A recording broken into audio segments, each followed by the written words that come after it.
Thank you so much everyone for coming to join us today, and welcome to United Utilities. So this is me, I'm Lisa Mansell, Chief Engineer for Innovation and Carbon at United Utilities, and working alongside my team and our partner organisations, we've been delivering this project for a couple of years now. We've got a bite-sized agenda, so there's quite a lot to get through, some introductory presentations early on, and then we'll deep dive into the project and what we've been delivering. We have got some time for questions around the work packages, so when Natalie's speaking for the 3D concrete printing work package, and then when Nick's speaking for the plastics work package, we've got some question time at the end of those, because I know you'll have lots of questions for those guys. The rest, we haven't got question time assigned, so if you want to speak to any of the speakers, please just grab them in the breaks, or we can point you in their direction at the right time. These are our speakers for today, so there'll be myself, we've got Mark from Ofwat, Joanne, our Head of Engineering at United Utilities, Ian Watt is actually virtually joining us because he couldn't make it down today, Richard, Natalie and Gibran from Sellafield, Nick from PrintCity, and then Carly from Spring will be the last presentation of the day. Kieran was on the list, so Kieran is here. Anyone can speak to Kieran at any time, but we bumped him off the agenda, didn't we, Kieran?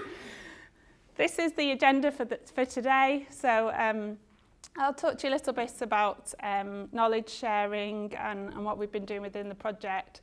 And then we'll run through the agenda items around the Ofwat Innovation Fund from Mark. Joanne's going to talk to us about AMP8 challenges and the capital programme and how innovation is supporting us delivering against those. Ian will cover off Scottish Water's approach to this and how they've been involved in the project, and then we'll work through the project in more deep dive with Richard, Natalie and Nick. And in between that, we've got some collaborative exercises. You've got facilitator on your table, and then Ellis will run through with us how we're going to work through those exercises, because we want to gather your feedback, we want to understand your thoughts on what we've been doing and your thoughts on how the industry and cross-sectorally we could adopt more 3D printing. There is some lunch, as I said, and then later on this afternoon Carly will talk around the work that Spring are doing, working with Ofwat, and then we'll have I'll finish up the day with some closing comments. So this project was funded through the Ofwat Innovation Fund, and we were very lucky to secure the funding to deliver this. And when we pull these projects together, it's really important for us, and a commitment that we make to Ofwat is to share knowledge across the sector and even wider, as we have been doing, and really kind of driving everyone forward, making sure that all of the customers across England and Wales can benefit from the innovation projects that are run through the Ofwat Fund. And we've been really active in this project. I hope you've heard about it already, and actually we're just going to tell you more detail, because we've been really active in webinars. We've been working with Spring to showcase the project, and we've done a showcase event and a surgery session where we did a bit more of a deep dive into the work that we were producing and how we could take that forward. Natalie's done podcasts. We've been at conferences and we put lots of messages out there in the press, really trying to say, really sharing from the start that the project was going ahead and that we were open to kind of working with everyone, and really trying to learn from existing work that had been done before. So we knew that there had been 3D printing of polymers before, there'd been people dabbling a little bit with 3D concrete printing. So we pulled all that information together to really kind of make sure that this project was taking that innovation work forward. And so kind of working around these 6 principles for best practice for knowledge sharing that Spring and Ofwat have set out, we really kind of were consciously working through those as we ran the project, regularly sharing our insights across all these multiple channels, but really kind of bringing people to the project as well. So when we had the innovation hub over at Wigan, we brought 70 people to site. Even just the logistics of getting 70 people onto site with all the PPE and signing them in and inductions and everything is quite challenging. But moving them around a hub with a robot in and really learning how we do that as well, because that will be important going forward. But really giving people that experience to watch the robot in action. Specifically, this was a 3D concrete printing robot. If you want to see a plastic printing robot, there's one outside in the corridor, so you can go and have a look at that underway at the moment. but bringing people onto the site to see how you could actually utilise this technology, not just the in situ printing, which we've also done, and Natalie will talk you through, but how it could run in a hub model, how you could be printing multiple assets across the course of a day and then shipping them out to the right place on your site, if that's the site that you're on, or maybe onto another site in the region. So we've done a lot of work. You can always do more, trying to bring people to the project, trying to get people's opinions on what we could do more of, where we think the best applications would be, and really getting people's view on the technical challenges that we need to work through and prove and provide their evidence for.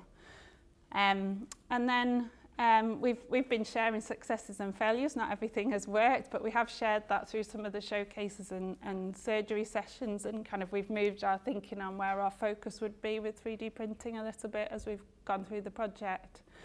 We've been sharing the knowledge, and we're going to make that open to everyone. We have a UU website for the project. It points you to the Spring website and the Ofwat website, and the Spring website will house all of the information from the project, all the project reports, the technical information, and everything will all be housed on there, and we can share a link with you all after this event.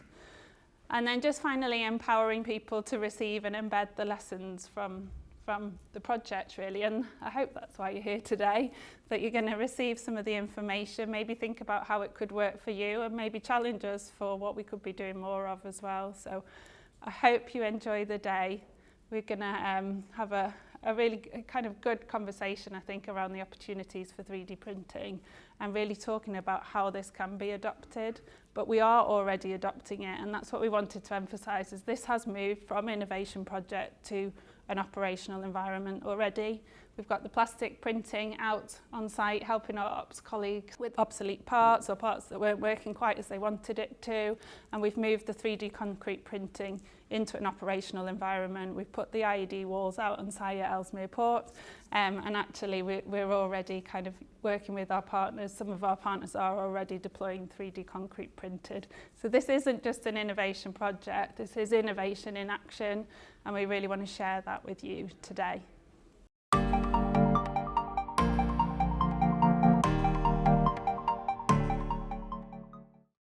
My name's Mark Hannis. I am the co-lead for the Innovation Fund here, not here, but at Ofwat, back home at the ranch, and really delighted to be here. I am going to talk about the Ofwat Innovation Fund in a few minutes, but the other question I was asked to have a little look at is quite an interesting one, and it's a very simple one, really. Why is innovation important? So we're going to start with that and see where we get to. And it's a good opportunity, actually, to look at the bigger picture, to zoom out a little bit. And I've taken to sharing this slide in recent times, which is all about emissions, climate change. And if we don't manage emissions, we have some quite difficult scenarios up ahead of us. And you can see as we get into the sort of deeper red colours there, we are facing quite a catastrophic future scenario. And that's all about us sort of sitting still, doing nothing at this stage. Even the lighter colours, where emissions are managed down and they're very, very low, that is still going to be quite problematic. So none of this, we're not going to get to the lower colours, we're not going to achieve very much unless we're really willing to embrace change. And that is where innovation comes in, and that is why innovation is so important. I was at an event a month or so ago, and someone used the following phrase, which just really stuck with me. The climate crisis is a water crisis.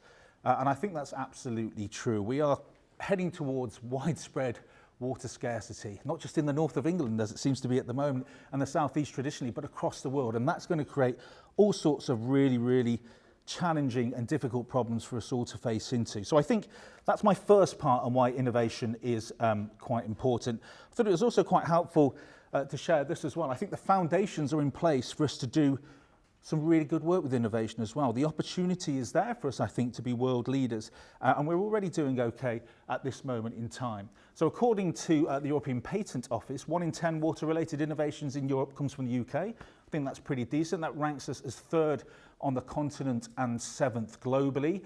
A slightly older study, 1992 to 2021, shows that Europe is actually leading the way on the world stage and is accounting for 40% of these patents that are coming through, which I think is really, really encouraging. The UK remains very highly regarded in the water sector internationally, and that really hit home for me as well at another conference I was at a little earlier in the year, where a whole bunch of European-based water tech startups were there, and they were saying a couple of key things, one of which is particularly pertinent today, and that is that in the Americas, North and South and Africa, our engineering, our solution development is really revered. They are looking to us for those answers and those opportunities. And those startups were saying it's very, very easy actually for them to export their wares into these different places. In the UK, this is the other point, quite difficult for them to work in the UK because of all the regulation and all the things that go along with that, which is another challenge for us.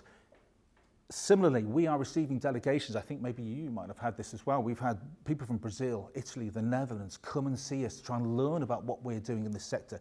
So the opportunities are certainly there for us to be that world leader. Some of you might have seen this chart before. It's a really famous one. It's actually a little bit old now.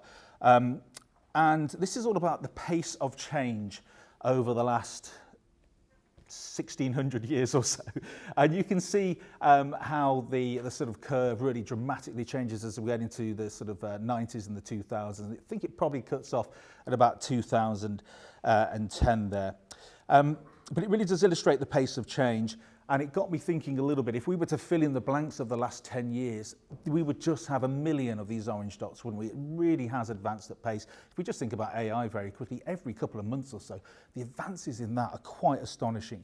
And so I think the message here, I guess, is can we get on board with the pace of change? Can we really work with that? And we know the water sector is perhaps a little famous for being maybe slow or a little bit late to the party in certain things. I remember when I first visited my very first wastewater treatment works, and it wasn't on this patch, you'll be pleased to know. I was speaking to the site manager, and I asked the site manager, what's changed here in the last 30 years? What are the latest developments? And the answer at that time was 3 or 4 years ago, pretty much nothing. Not a lot has changed in those processes.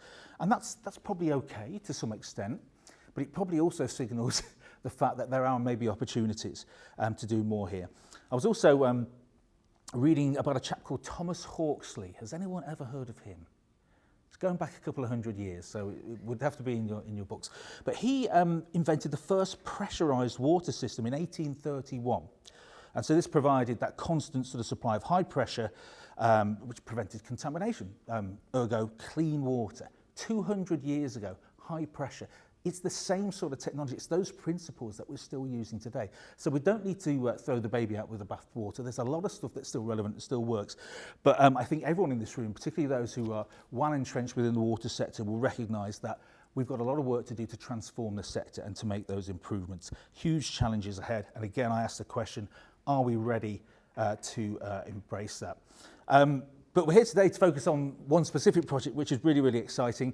Now, we've now funded 109 projects on the Ofwat side, which is quite a lot in a few years.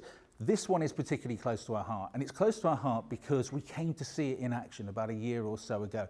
And I think oftentimes you really have to see this stuff to believe it and capture the vision for what it can achieve. And so that was a really exciting moment for us. And on an individual level, it's particularly close to my heart as well because it turns me into a YouTube sensation, at least in the eyes of my kids who could not believe they were seeing me on YouTube. And I think now it's well on its way to getting 400 views. So and that's, you know, in the short time of a year, that's not too bad going, is it? So again, we're really excited to be here today because we've been following this one very, very closely. So now on to the usual sort of Ofwat-y, boring bits, I'm afraid, but I'm really conscious that a lot of people in the room may not be as familiar with the Innovation Fund as we certainly are, and as we've been talking about it sort of ad nauseum for many, many years now. But this is what it is, £600 million between 2020 and 2030. We had £200 million in this previous 5-year period that we've just finished. We've got 400 now as we move forward. And I won't go through this sort of word for word, but you can see our key aims there. We're trying to get things moving on the innovation front, not only piloting stuff, but that follow through that Lisa mentioned around rollout, implementation, so important. I'll come back to that. We want to grow the capacity and the capability of the sector, and linked to all of this is culture. How do we change the culture so that innovation is really, really embedded across every corner of a water company, the supply chain, and all of the key stakeholders, including us as well. And I'll say something on that a little bit later. So yeah, we've spent over £200 million on those 109 projects, which is really, really exciting. And we really want to spend the 400 million in the next 5 years. I'm sure many of you in this room will help us bring forward lots of good ideas on that. And what this has looked like historically is our Water Breakthrough Challenge competition, which is water company led, and as you can see there, it's divided into two streams: a lower value stream, Catalyst, and a higher value stream, Transform. 2 years ago, we launched a brand new competition called the Water Discovery Challenge, and this was all about giving innovators that platform, that access point to receive money, but also to receive mentoring from water companies and really get a foothold in the sector. That's been a huge success, and we're going to be doing that again starting in January. So that's been the programme so far. And this is a quick slide to show roughly where some of our competition entries have landed up on the water cycle. Classically, we know that the water sector puts forward a lot of things that they're quite mature in, like wastewater treatment, for example, or clean water network, whatever it might be. So we can see a heavy concentration there. But it's also starting to push the boat out a little bit on the slightly less mature areas that they're working on and need to work on, such as nature-based solutions, for example. Just flash that up for the second. But this is where we're going next, and this is the exciting thing about the next 5 years, we hope. We're going to carry on with the Water Breakthrough Challenge. That will continue its sort of annual cycle, opening in September and awarding around May time. We're going to do at least 2 more Water Discovery Challenges, first one starting in January 2026, and then we'll maybe do that for a couple of years, have a break and come back at the back end. We're going to up the amount of money available for both of those, so lots of opportunity there in our traditional format too. But we're introducing a bunch of new programs as well, and this is where I hope it gets quite interesting for us also. The Collaborative Challenge. So this is all about water companies collaborating on key strategic challenges. And this is going to differ from the Water Breakthrough Challenge a lot, because in the Water Breakthrough Challenge, everyone is competing for that limited funding pot. In this one, we want to see water companies come together and say, these are our key issues, and we can work together on something to take them forward. And we want to be a little more agile in the way we fund that as well. So that's going to be an important one. We're in sort of design and development phases of what that looks like at the moment. The second one, absolutely massive, implementation. What is it that we can do to support and accelerate implementation in the sector? We know that leap from having a lot of fun with a pilot over in Wigan to implementing this at scale, adoption at scale, is a huge step forward. How can we support that? I think it's a little limited in what we can do. Ultimately, water companies will need to decide what they want to buy, when and how. But can we smooth the way towards that a little bit? So we've got £40 million dedicated to this implementation fund in order to support that a bit more. And we have our first workshop on this next week in London to start exploring where we take that programme. The third one there is our cross-sector programme. And this is all about recognising the interplay with water across every single other sector you could possibly imagine. So we think agriculture, highways, energy, local government, pharmaceuticals, manufacturing, you name it, water obviously is involved in all of those. So how can we work with some of those leading organisations in those sectors to maybe jointly fund some stuff that is mutually going to be beneficial? We may not actually jointly fund. It may just be us funding some of this stuff if they've not got any money, but we're trying to recognise the wider ecosystem a little bit more. So what can we do to support that? And underpinning all of this is going to be an independent evaluation of the first 5 years of the fund, impact and value for money study.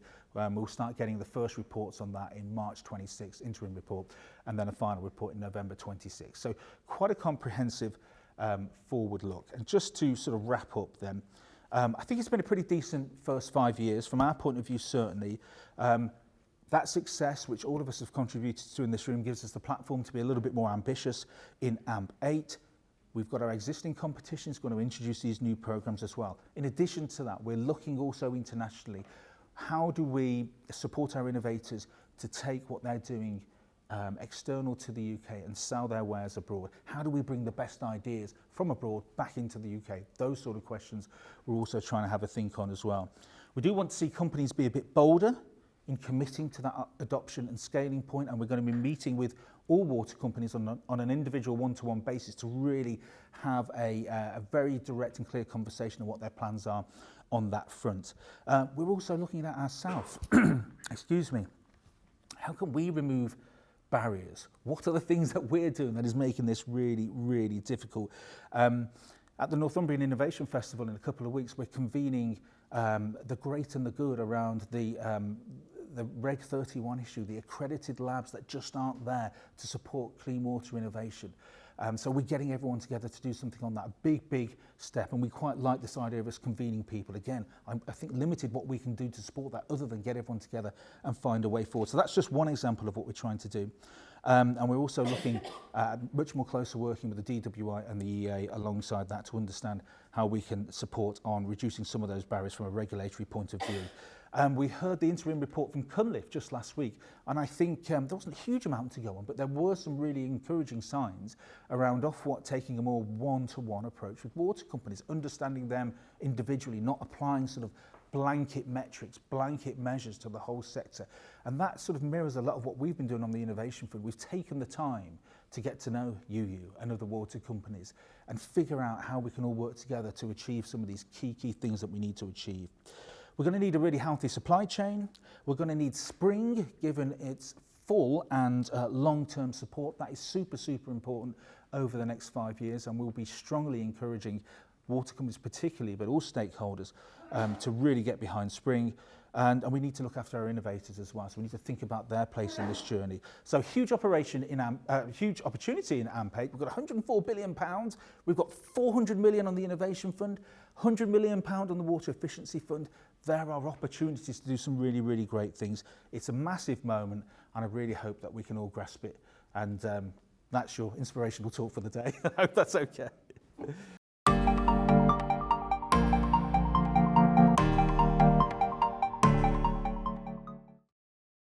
I hope you all found a car parking space okay. As you might tell from our car parks, we are pretty much back to work rather than working from home at United Utilities. But we did ask a few people if they wouldn't mind doing a bit of hybrid working today, so we made enough space for you in the car park, so I hope that was okay. I thought I would start, before I go into the slides, just reflecting on what today is. I think today is a big celebration at the end of a lot of hard work to get to this point. Mark's done a great job at explaining the Ofwat Innovation Fund to us. But it starts with an idea or an innovation, and it starts with that, and then we start thinking about what are the benefits of that. Then we start to get excited about it and think we could go for something here. Then we've got to get partners interested in it, and there's a lot of hard work that goes into engaging with partners and bringing a team of people to get together to develop the bid.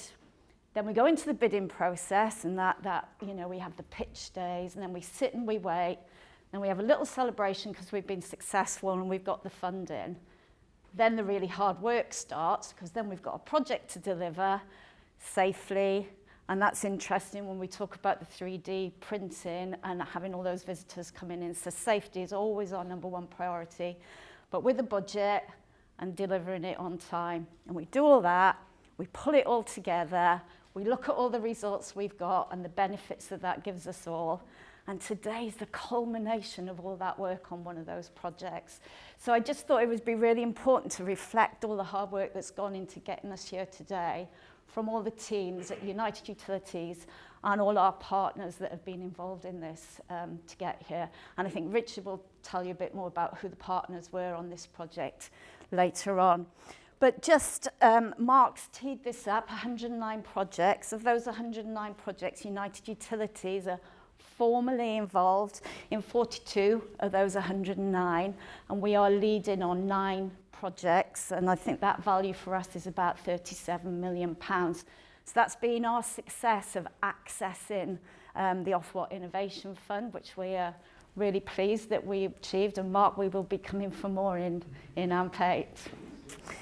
So I'm Joanne Rands, I'm the Head of Engineering at United Utilities, and I am just going to take you through a little bit about United Utilities, what AMP8 looks like for us in terms of our challenges, and why innovation is really, really important in how we are going to deliver our AMP8 programme. So if you didn't realise it, on your sat-navs this morning, you are in the northwest of England, and that is our customer base. We stretch all the way past Carlisle in the north up to Scotland, past Crewe down to Staffordshire in the south. We have a long coastline to the west to the Irish Sea. And then on the east side of our region, we have the Peak District, which we share with Northumbria, Yorkshire and Derbyshire on that side. So that's our area.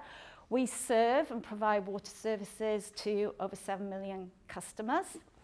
And that's, I'm not going to read out all the assets that we look after, but our largest water treatment works is up in Watchgate. That provides all the water down the Haweswater Aqueduct and feeds the Manchester Ring Main. And we've got a major project on the Haweswater Aqueduct at the moment where we're going through, I always get the wrong acronym, DPC. I always get the C and the P the wrong way around. So we've got that going on at the moment and we're delivering that. Of our 584 wastewater treatment works, that ranges from Davyhulme, which is over 1 million population in Greater Manchester, serving most of Manchester, down to tiny little treatment works in Cumbria that might only be serving 20 people. And the really interesting thing for us is many of those treatment works, right from the very smallest, all the way up to Davyhulme being the very biggest, have got phosphorus permits in AMP8. So that's really challenging because sometimes the smallest ones are harder than the biggest ones. So that's something that's been exercised in our minds from an innovation point of view. Not on that slide, but really significant for United Utilities is 54% of our region is combined sewer systems. That means we have 2,200 CSOs. So you might see that we are at the top of tables around CSOs and spills. That's why, and it's about lots of Victorian infrastructure, and then which were all built for great reasons, which was to stop places like Liverpool and Manchester flooding, but now give us different problems. So a huge part of our programme in AMP8, and then in AMP9 and AMP10 as well, is about addressing spills from CSOs. So of our programme, something like £2 billion is around CSOs and achieving spills. And we get to look after lots of other really interesting things. We're a big landowner in the northwest. We look after the Forest of Bowland, the Forest of Macclesfield. We cover the great cities of Manchester and Liverpool, but also we're really privileged that the Lake District and Windermere is in our region. So that's United Utilities, and that's what we do for our customers. These are some of our challenges that we've got for AMP8. Some of this is shared across the whole water sector.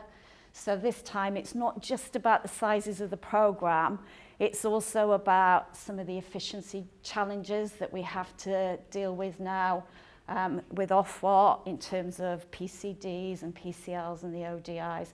It's quite a complicated landscape that we're going to be delivering our programmes in.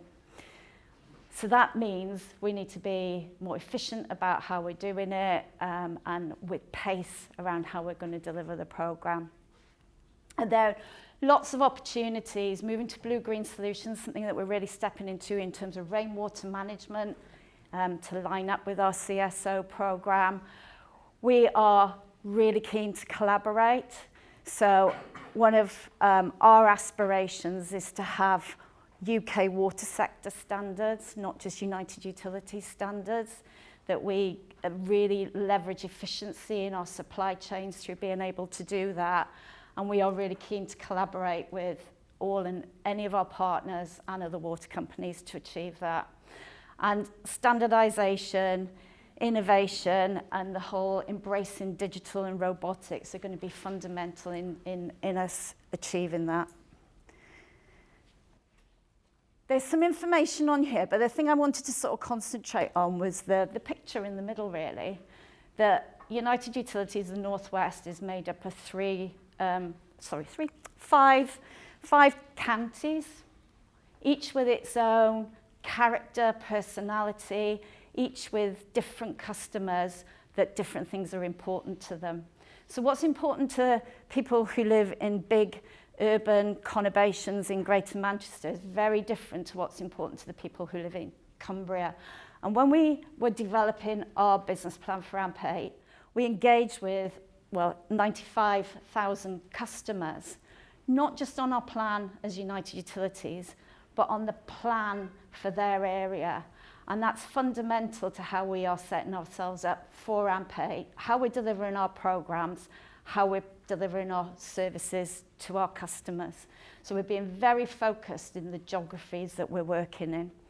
And the other key thing on there is that we used the innovation opportunities and work that we'd already done. Some of it was through Ofwat innovation-funded projects that had already delivered, and we then leveraged that into our business plan for AMP8. So we're already building in innovation to what we're going to do. So what's the scale of AMP8 for us? So we've just come out of a programme out of AMP7. These are our enhancement programmes, okay? So we've come off a programme of £1.5 billion. And you can see there that gradually our programmes have been getting smaller and smaller since AMP3. So AMP8 is 4 to 5 times bigger for us than AMP7. That's huge. Getting the organisation ready for that is enormous. Stepping up with our partner organisations has been really challenging. We've gone from 2 tier 1 contractors in AMP7 to 6 tier 1s in AMP8. We've got 18 detailed design and delivery partners. We've got 30 minor works partners. We've got 2 strategic consultants and 6 design consultants working with us. It's a huge amount of work to get ready for that to deliver the programme. And then we're going to be doing that on all our operational sites for all our operational colleagues. So they need to be ready for us going there as well. It's a real challenge getting ready to deliver that. 4 times more outputs, 4 times more projects that we're going to be delivering. So what that says is we can't just do what we've done before. We have to do things differently, and that's why innovation is really important to us. So this is a little bit of information about stuff that, we're getting into some of the technical stuff, the stuff that we are actually doing. I think something that we have built over AMP7 and has put us in a fantastic place for AMP8 is, as well as having Karen's central innovation team within United Utilities, we've also set up Lisa's team, which sits in engineering alongside our capital delivery directors. So sat there ready to take on innovation and be able to leverage it at pace. And it's brilliant to innovate on a project and find a solution on a project. But what we're interested in is, how do you take that and leverage across our whole programme? So from a 3D printing point of view, if we can print a chamber for one project, we want to be able to print every chamber that we've got across our whole programme. And that's where we're trying to make that step change because of the size of the programme that we have. Some other examples where we're already delivering the innovation is on our phosphorus programme. So I talked about Davy Hume and I talked about tiny little treatment works in Cumbria.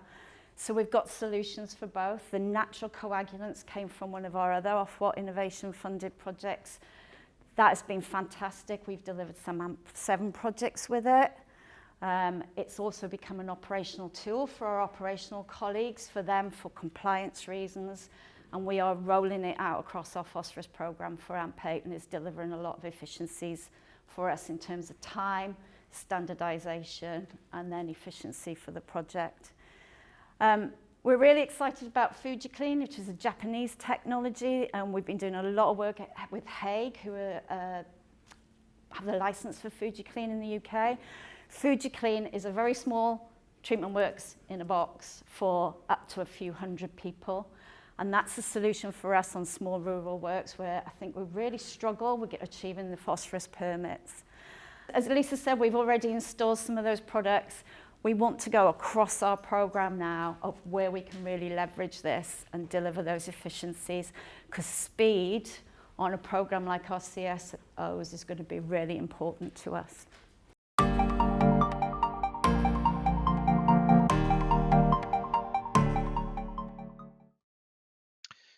Good morning, I'm Ian Watt. I'm the Capital Investment Net Zero Manager for Scottish Water. Apologies, I can't be with you today, it just wasn't possible, but I do hope that you have a really good day and have some great knowledge sharing and networking throughout the day.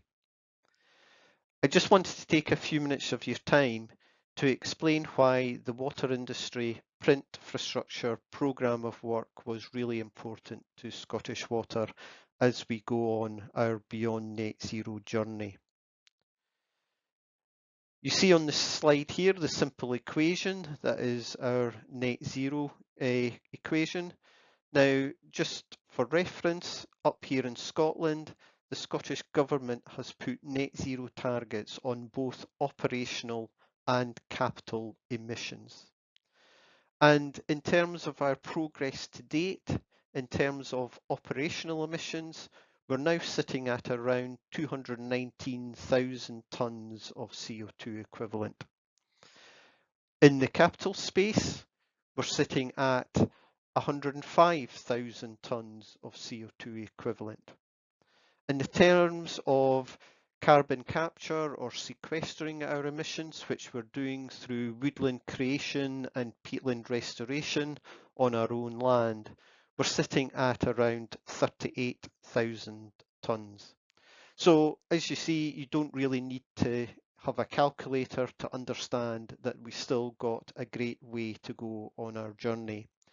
And working with Ofwat, United Utilities, Changemaker 3D and Manchester Metropolitan has really helped us change our thinking on some of the materials that impact our capital programme of works up here in Scotland. Now, just building on that, you see in the pie chart here that steels, concretes, fuels and plastics equate to around 90% of the carbon emissions on our capital projects. In terms of the steel, a good proportion of that is steel rebar that is used in concrete also. So if you were just simply to look at mass concrete and reinforced concrete, that actually equates to around a third of our emissions. So it was important that the programme of work here was looking at 2 of the 4 materials that are a significant part of our carbon emissions. And again, that reinforces the need for us to work on this programme of work. But even more wider than just Scottish Water in the construction industry, and on the slide here you see the 5 client carbon commitments which are part of the Construction Leadership Council's commitments. And this work involves not only water companies but others such as Heathrow, High Speed Rail, TfL for example. So there is a great number of other partners here that are looking at different materials and different ways of working.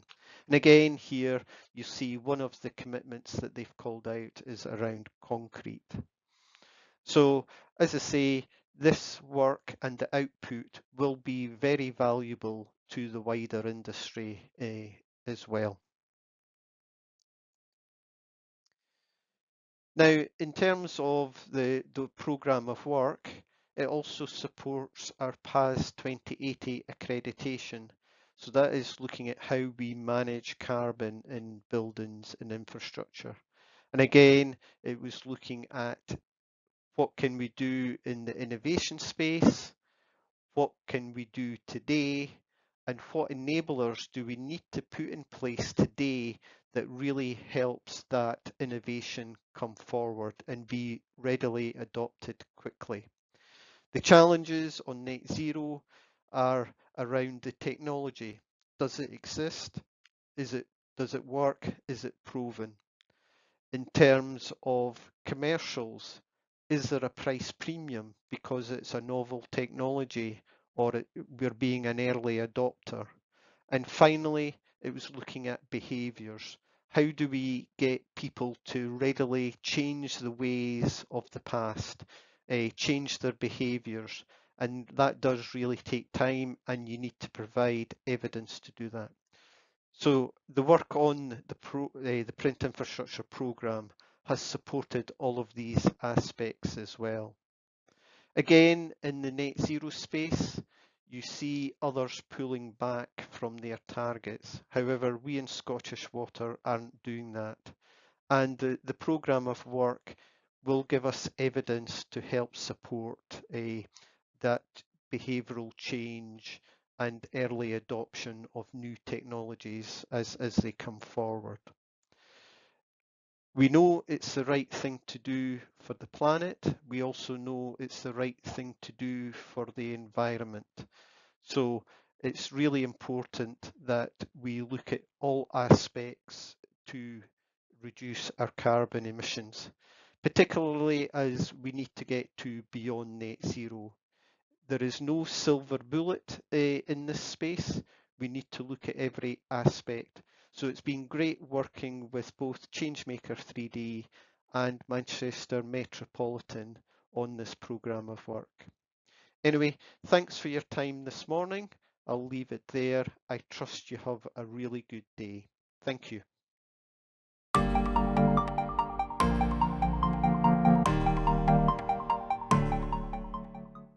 Well, morning everybody. Big thank you for coming along today. From myself, from the project team, from the Water Industry Printfrastructure project team. I'm Richard Clark, and I'm Programme Manager for Engineering Innovation here at United Utilities. And well, I've been involved with this project for the last 4 years now, and we've really built on a technology that came into well, it was our innovation lab, okay, in our central innovation team. When Changemaker 3D came in, didn't you, Natalie? And you started talking about your vision for 3D concrete printing and what you felt was the right way forward and how this could help the water industry face some of its challenges. And while that was going on, Alan and the team at PrintCity at Manchester Metropolitan University, they were already working with UU, looking at 3D plastics printing and what we could do in that space. And we started talking to them about the possibilities, the opportunity that was open to not just United Utilities, but to the water industry as a whole. And that was just around about the time where Water Breakthrough Challenge 3 in the Ofwat competition came along. And we thought, you know, this is a really, really good opportunity for us to join forces, to collaborate, to make something for the water industry to adopt on a broad scale. And then we opened it up to other water companies. And you've just heard from Ian there. He came along and said, you know what, we want to be part of this because it absolutely aligns to what the Scottish Government are asking us to achieve with regards to our net zero targets. So, as I say, it's very much about that water industry approach to our current challenges.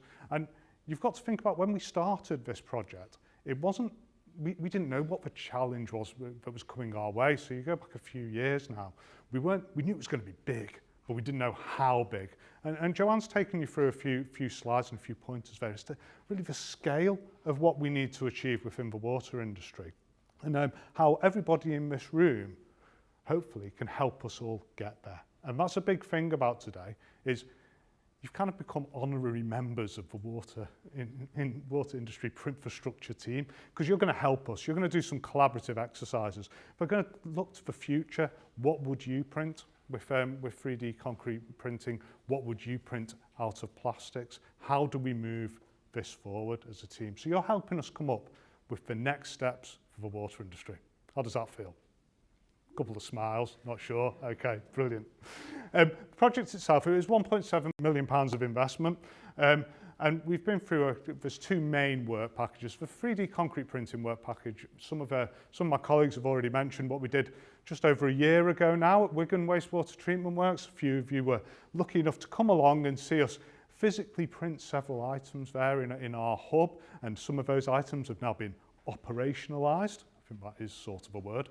And they've gone out onto sites. We've started using those items. Okay, and then work package 2, with Manchester Metropolitan Uni, we've been looking at plastics printing, and you're going to hear Nick come along this afternoon. He's going to talk us through exactly what they've done, how they've made 3D plastic printing more accessible to all of us, and particularly within our operational teams, helping them understand how we can be, I suppose, more self-sufficient in what we do. Okay, so you understand who we are at UU. You've heard from Ian at Scottish Water. Changemaker 3D, I've told you about them, and Manchester Metropolitan Uni. So there are 4 partners, okay, but they're not the only people involved. We've collaborated we've had a nice broad footing, if you like, foundation for collaborating throughout the Water Industry Printfrastructure project. And you can see some of the organisations that have helped us down the right-hand side of that slide there. We've had the likes of Jacobs. They've helped us look at commercialisation and carbon within the project. They've also helped us with social value assessments, and I'll talk about that later on today when we talk about skills development, which was a very big element of why we wanted to do this project. But we also had the likes of Constructure involved. So Constructure as structural engineers that have managed to really kind of think through how we go about designing concrete structures, how we can change the way we approach our standard designs, so that we don't need to use reinforcement bar within some of our structures anymore. We can use the shapes that 3D concrete printing can provide to remove that need and actually reduce our carbon footprint by over 50% for a like-minded structure. So it's been great. As I say, it's not that we knew about these things when we started the project. It's all things that we've had to develop as a project team as we've made our way, kind of worked our way through the gears, if you like, and got to the end solution. Another one is Badgermeter. So when we talk about the 3D plastic printing, how Manchester Metropolitan Uni, Nick in particular, and Badgermeter tried to convert what were drawings that any 3-year-old would be very proud of from a Friday afternoon workshop in Manchester into something that the water industry can actually use. And when you go outside, I think, Lisa, you mentioned it, didn't you? There is a printer set up outside, which you'll be able to see, and it's actually printing one of the elements of what was designed on that Friday, well, designed loosely, on that Friday afternoon in Manchester. You can see what's printed out there, and there's a number of examples on the right-hand side. So what I'm getting at, everybody, is when this project came along, when it was funded, we've had to move very, very quickly through the project and develop our thoughts and processes and align, yes, to our standard ways of doing things, but also put an innovation lens over it and start thinking about how we can change the way we go about things. And the reason for that has been that we just face a massive challenge in the water industry going over the next 10 to 15 years, and we do need to alter the way we go about things. So we're coming to the end of our project now. This project actually is completed at the end of August this year. We're very much in the final reporting phases of the project. I just wanted to highlight to you before I hand over to Natalie and we start getting into the real detail of what we've all been up to. Just what we've achieved. So we've mentioned about, we said that we'd demonstrate the functionality of the Printfrastructure hub within our proposal, and we did that. We had over 80 people came to see us at Wigan Wastewater Treatment Works at the end of May 2024, and we were able to show everybody, and you're going to see videos and so on of this. I think every presentation that's on today is showing a picture of the 3D printing that happened at Wigan. So you'll be able to see what goes on, and there you go. There's a nice picture in the bottom right there of what we got up to. We said that we wanted to operationalise 3D printing. So we printed a distribution chamber. It's over at our Weaverham Wastewater Treatment Works. We wanted to understand what ownership of a 3D concrete printer looked like. What were the good bits? What were the bad bits? Were we able to simply pack a printer up on a Friday afternoon and then be printing again on Monday morning in a different location? So we went from Lancashire and we went to Cheshire, okay, and we did that, okay. We also, from a 3D plastics printing point of view, we looked at our operational business, and we've printed many things from the operational side of our business and within our laboratories as well, and helped them move forward. So we've been able to, as I say, operationalise the things that we've done. We said we'd print 10 different things out of polymers in work package 2. We went well over that. We've got 13 up there. There's more besides. I think Chijindu, you had a list of around 25 or something like that at one stage, and we've just peeled it back to the ones that really can be taken hold of by operations teams and be used. Okay, we've got several events that we've completed, and we've got guidance which is available online to help people kind of pick up the knowledge that we've gained within the project and help the water industry move forward with this. And again, I'll talk about that later on today. I'll be able to tell you where you can find some more information and maybe help your teams when you return to your organisations. You can point them in the direction with where all this information can be found. But that's what we said we'd do. We went a little bit further than that. So as the project developed, we found opportunities to do more. One of those things was, well, the Industrial Emissions Directive walls. So we're mandated now, we need to print protective structures around our bioresources assets. So we designed within this project an IED wall or sections of IED wall structure, which you can now see installed at Ellesmere Port wastewater treatment works. So that's been great news. It's been great news for Natalie and the team at Changemaker 3D. It is a very much a bespoke design. Okay, it's something that we took from scratch within this project and designed up, and that is there now. And that brings me onto that second point from the bottom there about commercial contracts, because that's put Changemaker 3D in a great space, because now you're negotiating contracts with tier one contractors, looking at our Davyhulme sites and seeing whether we can 3D print things there as well. So that's really put one of our partners to the fore in the way of marketing what they do, yes, but really gaining a real feel for benefits, and hopefully there'll be more besides. We've been talking to MMU about plastics printing and en masse plastics printing. Where can we go? Who can we talk to not just print one or two items occasionally, but print thousands of them? Who can help us with that?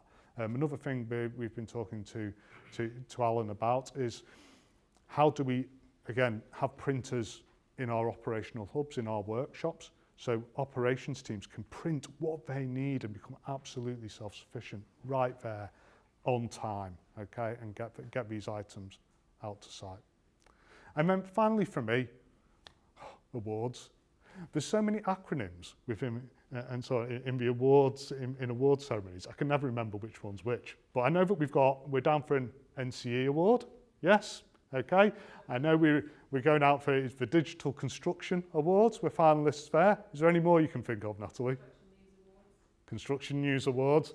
We've got, was it TCT? Yeah, TCT Awards. What does that stand for? It's a 3D printing industry. It's like a globally recognised award. Fantastic, brilliant. There we go. So we've got plenty of awards to go forward with, and hopefully there'll be lots and lots more in the future as well. So look, enjoy your day, okay? We are going to put you to work. I'm sorry, it's not just sitting here and listening. You are going to be part of a few collaboration activities. We're looking for your help, okay? We really want to get to the next steps and move this forward for the water industry. Have a good think about what you can print. You're going to go into the detail now. Natalie's going to come up in a minute and she's going to talk in detail about 3D concrete printing. This afternoon you're going to hear from Nick. He's going to go into the details of plastics. And all the time, I'd like you to be sat there thinking, what would I print? You know, what would I like to see printed? What would help my organisation, particularly you water company guys out there? What will help my individual organisation move forward? Where are our key challenges? Where does 3D printing fit there? So thank you very much, and I'll now hand over to Natalie.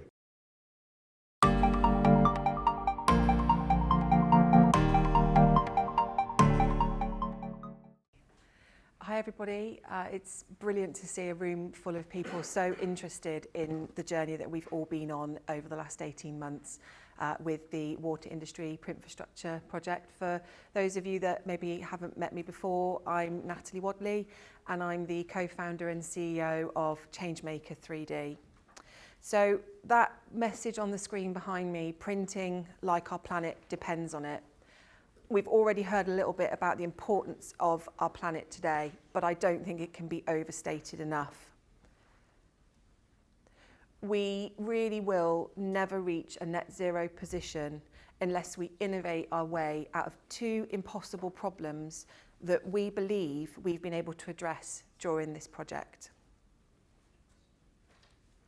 We've already heard about the challenges with water scarcity, with not just water scarcity, but also the inconsistency of weather events as well. So with all of that in mind, what are these two impossible problems? Well, typically, we have a situation where productivity can really stifle sustainability. It ends up being a trade-off between one or the other. And we also know that in a growing delivery programme, that supply chain or lack of can really, really stifle growth. So there's this impossible challenge that's been there in the background of this project that we've been really quite ambitious about how we address. And we've taken the 3D concrete printing with those two challenges in mind, and we've looked at how sustainability can now enable productivity, placing the sustainable design at the centre of the challenge, not as an afterthought, not as an add-on, not as something that gets squeezed in at the last minute, but something that's fundamental to us knowing that everything we're doing is driving towards that net zero position that we all, as global citizens, actually need to take some accountability for. We know that the technology itself can and will have a really important role to play in closing the gap in the supply chain. This isn't an either or. We very often get asked, well, what about precast? Where are you with this? Where do you fit in? In my view, the technology is very simple. It's an addition to, it's added value. We are going to help to close that gap. That means that the growth can happen, the productivity can be there, and we don't have to compromise on sustainability. So our approach to this has been to act as a sustainable tech integrator. And what does that mean? Well, put simply, we think and act like a tier one of 3D concrete printing. So Printfrastructure itself has access to all of the robots, all of the materials that are available and will become available as the technology continues to evolve. And we place that at the centre of what is the challenge that we're trying to work through? What is that impossible problem that we want to solve together? And those 3 points on the screen behind you are the core values that not just Changemaker, but everyone in this project has operated by, challenging and actually disrupting the status quo. I think this project has been hugely disruptive. We've done things really that, we wouldn't have believed we could have done 2 years ago.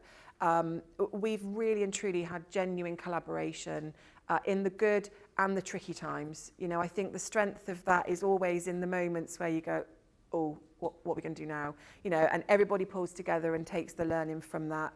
And for me personally, as sort of co-founder of the business, it's always been a vision to have products with purpose.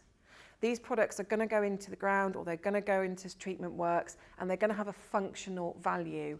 But over and above that, they are going to have an impact that creates the legacy that lives on beyond this project.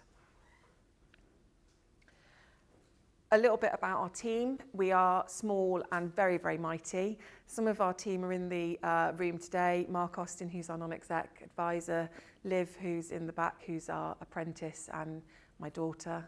I know, she gets to do all the fun stuff with me. But, seriously, we are small, but we are bringing people into the business who have been fundamental to this project as well. Their knowledge, their industry knowledge has helped us tackle the best way to drive the value into the design and the construction in a safe and compliant way. You've heard a little bit from others already this morning about our own journey as a business and how, quite frankly, we wouldn't be stood here now if it wasn't for the UU Innovation Lab. And it came to us at a point where we were actually having to pivot out of housing, and we really genuinely had one of those moments in COVID where we didn't really know where to go next because housing was not viable given the pandemic. So for us, the Innovation Lab at UU gave us that opportunity to pivot with focus, It took us into an industry that we knew absolutely nothing about. I didn't know one end of a wastewater works from another, but I did know that the technology could and will have a role to play. Since then, able in collaboration to do some of the things you can see on the screen, to expand cross-sector, to help de-risk, whether it's High Speed 2 are working on something that then UU can be informed on, or vice versa, and more recently having the opportunity to bring nuclear and our colleagues at Sellafield into that learning and cross-sector as well. We see opportunities internationally. I think it was talked about by Mark earlier, about our role with patents in globally, and we're seeing that. We're seeing international inquiries about the best practice that's happened here on some of these sites in the Northwest, and that just blows my mind that people in Canada or Europe or other parts of the world have picked up the phone or email and said, please can you tell us what's happened in Wigan? That's something that you just don't always get on a Monday morning. But how proud should we be as a region and as a country and as startups in this country? Phenomenally proud of everybody in that journey. You've heard the word printfrastructure a lot this morning. I can honestly tell you it started as a bit of a joke name around our kitchen table a few years ago. We were kind of banding around what's this identity of this thing that we need to come up with, and then it became a hashtag, and then it became a trademark, and now it's becoming its own breathing entity in the industry. But what is it and what does it do? You've heard a little bit already this morning about some of the products that have been designed, some of the innovation around that, and the install. And essentially that's it. It's design and build, install and maintain. And it's this ecosystem of the right printer, the right material, delivered in the right way, all wrapped up under something that hopefully makes it easy for the water industry to deliver and get value from. We've done an awful lot around material development. I know already from discussions this morning, material science is the key point in all of this. The robots are perhaps more tried and tested, but there is this need, quite rightly, to understand the quality and the compliance around material science. So we've done a lot and will continue to do a lot in that space, whether it's adding graphene, whether it's looking at recycled elements, whether it's looking at whatever, the next thing, you tell me what you might want to see in the material, but we take that point really, really seriously.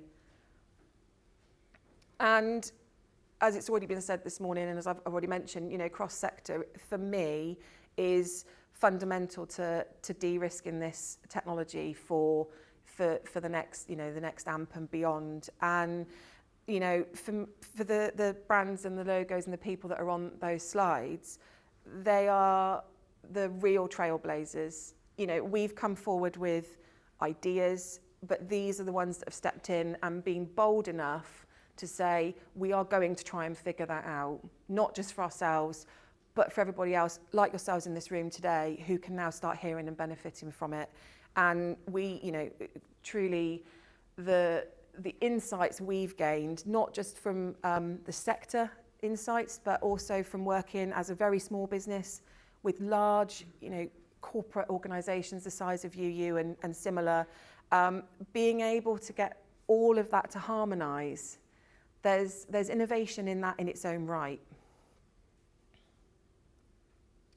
So coming back to the project itself and thinking about that impossible problem that we've already said we believe is at the heart of the project, it needs to integrate, the water sector needs to integrate 3D concrete printing technology. That may not only just be through us. This will be a sector that opens up and the market will open up, and brilliant, because then there can just be more and more impact through the technology itself.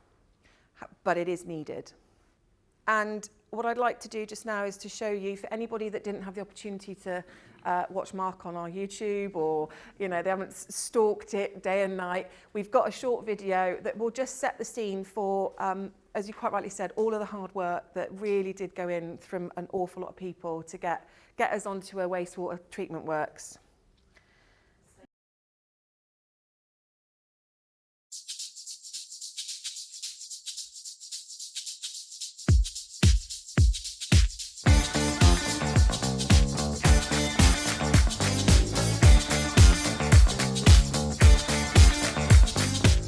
Yeah, hello, my name is Mark Hannis. I work for Ofwat and I lead on the Ofwat Innovation Fund.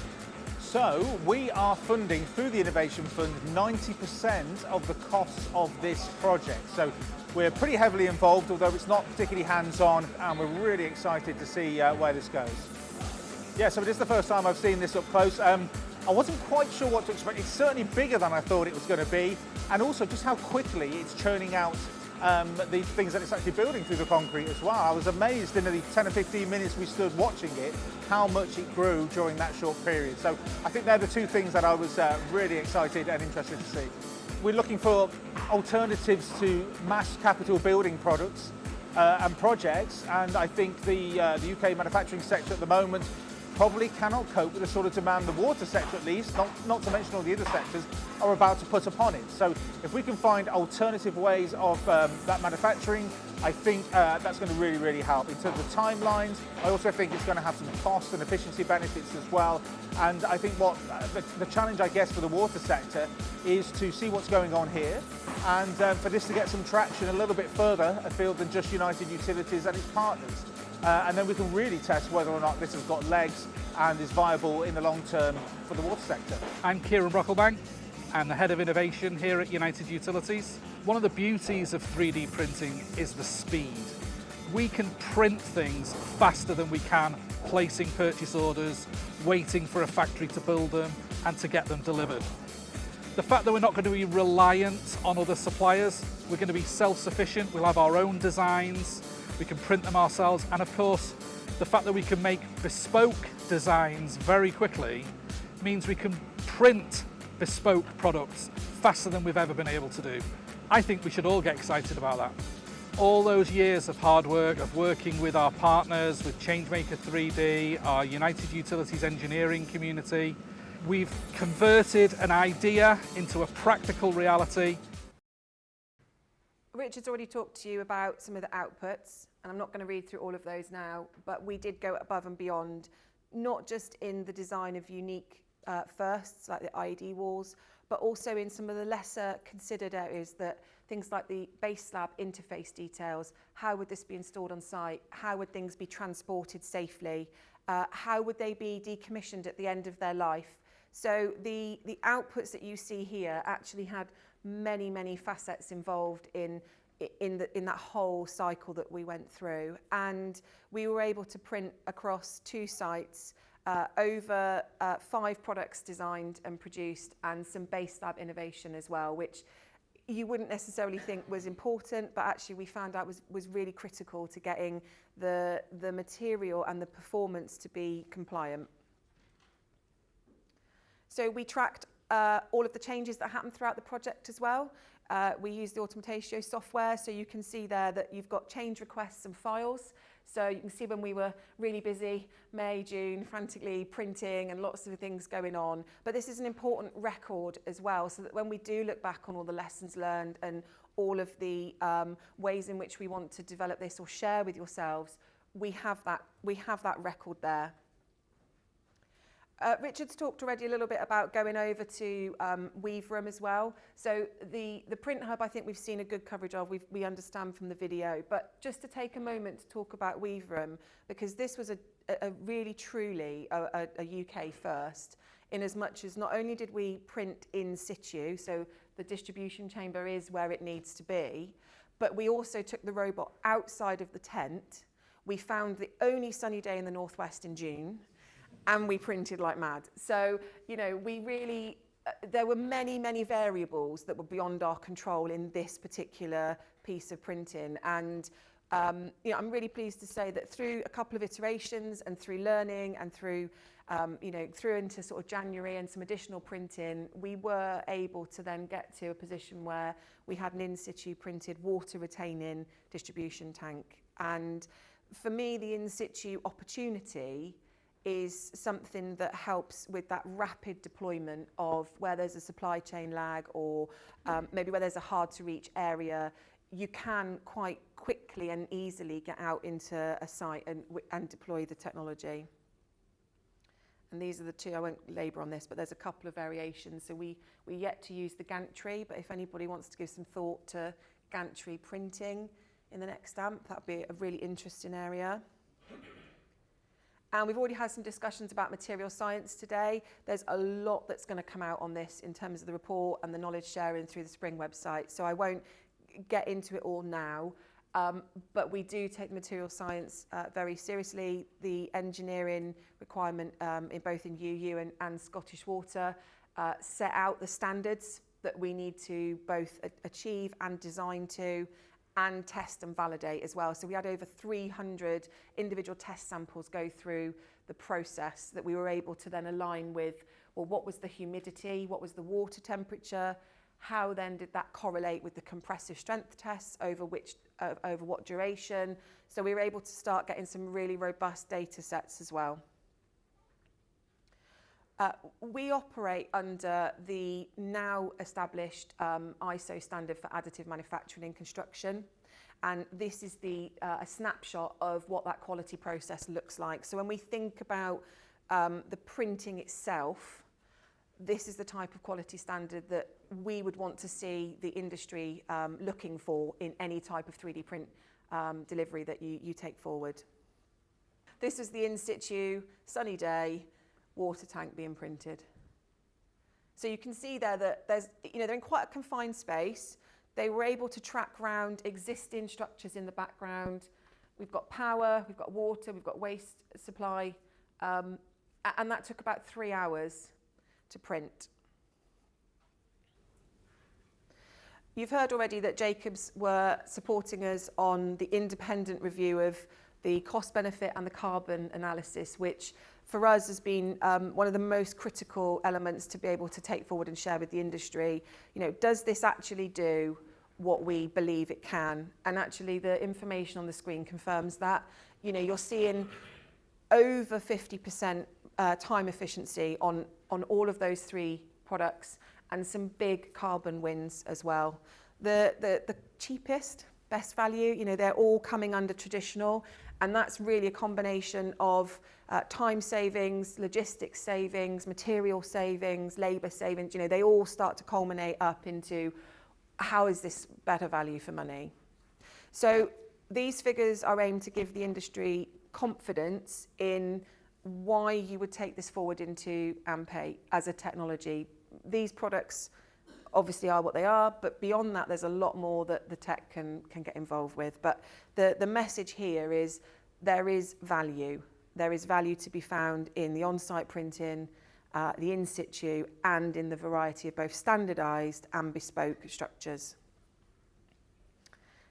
And I won't spend too long going through these because we can talk about it a bit more over lunch, or we can follow up. But just to give you an idea of the outputs, so you can see that a circular CSO is printed in around 1 hour and 15 minutes. So you could, over an 8-hour shift on a print hub, you could easily get, you know, 3, 4 of these printed in a day. The IED walls we've talked a lot about, but we were given the permanent use design by UU, and we were asked to create something that would meet that requirement. And obviously we're absolutely delighted that they're now in the ground, in our hearts, in the ground at Ellesmere Port. This was one of the structures for Scottish Water. They challenged us in a different way and said, what happens if we do a larger structure in a modular capacity? And for obviously for them, it was off-site because it was printed in Wigan. We had to think about getting it to Scotland. There was a lot of learning with this particular design. We took the positives and the challenges from it, and we're going to evolve how we would do this again. And it was mostly around transport and the shape and the configuration we would want the walls to be to easily get to site. And I think within doing that as well, we could get some better carbon benefits.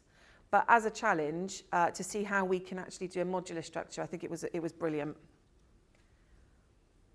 And again, thinking about the distribution chamber, one of the first observations here is it's oval. So that was one of our challenges. Does it have to be rectangular? Does it have to be square? You know, can we play to the strengths of the curves of the material and the printing? And again, about a 2.5 hour in situ print. And one of the points I would one of the points we sort of set ourselves a challenge on as well was we wanted to design with the 3D concrete printed material as the main structure and only reinforce it with standard concrete or rebar where it was needed. And I think that's a really important distinction, that we're leading with the material rather than kind of, holding back a little bit or just sort of, over-engineering or using it as formwork. And the manhole ring, it really was a bit of an infill design, if I'm honest. So how could we just keep productivity going through the hub? But actually it did throw up some interesting benefits on its own. And if ever there's a shortage, something really simple like a manhole ring can be printed and can be put onto site as well. I'm not going to steal Gibran's thunder, but we were super proud that Sellafield came to site and you saw your own 3D printed box carried out at the wastewater. Probably not the place you thought you were going to end up seeing it printed, but nonetheless, absolutely delighted that we could have you there as well.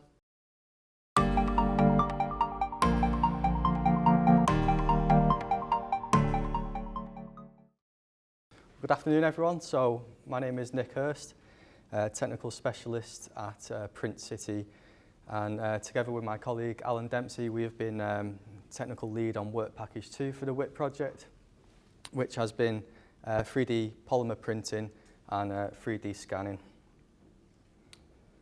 So for those of you that don't know who we are a 3D printing resource centre that sits within Manchester Metropolitan University, and we are basically open to a number of internal and external users of the technology. We were born from something called the Made Smarter Review, which was a government-led review published in 2017, and it identified 3D printing as a key driver towards innovation and productivity. Since then, we have grown to over 80 3D printers, 7 3D scanners, and we have about, these span across 12 different technology types, which include concrete and also metal. However, we are primarily a polymer 3D printing facility. So our role on the WIP project was to identify and manufacture 10 polymer parts that could be used in the water sector. And what was really interesting for us, to the best of our knowledge, that this was the first time the technology had been applied in the sector. But it was also the first time that we had measured the environmental impact and other impacts such as the commercialisation and the social values. So before I discuss what we did on the project in greater detail, just want to give a bit of an insight into why we would use polymer printing and also 3D scanning. Now, 3D polymer printing is known to be an excellent prototyping tool. It gives us the ability to create low cost parts that we can use to validate before we can go to mass manufacturing methods. However, it is increasingly being used for more end-use parts and applications. This is because it gives us the ability to manufacture at lower volumes and also the ability to create more bespoke and complex parts and designs. It also gives us the ability to use new and innovative materials that are being developed specifically for the technology, and it is also a localized production method, so it is an accessible technology which in turn makes it more sustainable and also resilient to any issues in the supply chain. Now, in terms of 3D scanning is basically a tool used to capture measurement data of a part. We would use this where the part is too complex to be measured using conventional methods, or when technical drawings or parts are obsolete. It's also a useful tool for digital archiving and creating digital twins. So there were 2 scanning technologies that were deployed on the project. Now these fall under the category of surface scanning technology, so we're not capturing any internal data of the parts. And really the 2 technologies are defined by their light source. So the first one we have is structured light scanning. which projects a white or blue LED light pattern onto the surface of an object, and as that moves across the object, the deformations in the light pattern are measured and used to create a 3D model. So this is a portable piece of kit. It is a lower precision technology, so it makes it useful for scanning much medium to large size objects. So we use this on site actually at Ellesmere Port to scan some of their GBT facilities there. The second technology we have is laser triangulation. So this projects a high exposure laser onto the surface of an object, and as that laser moves across, it is the depth of the object that is used to generate a model.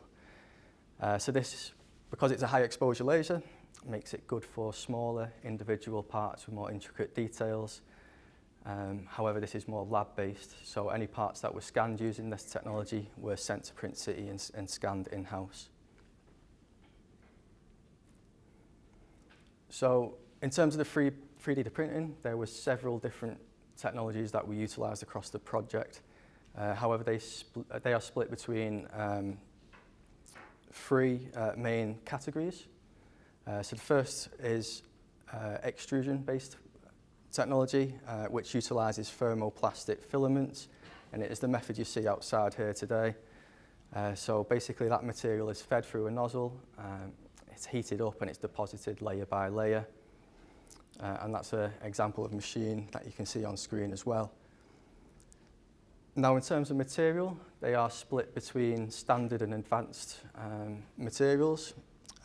So we utilised both on the project. So some of the standard examples include PET, and some of the advanced include some carbon fibre reinforced PET to give us some more load-bearing capabilities. The second technology is vat polymerization. So this is basically a liquid resin that sits within a vat, and there's a laser underneath that moves across the surface and cures the resin to create a 3D object. Again, like extrusion, the materials are split between sort of standard capabilities and advanced capabilities.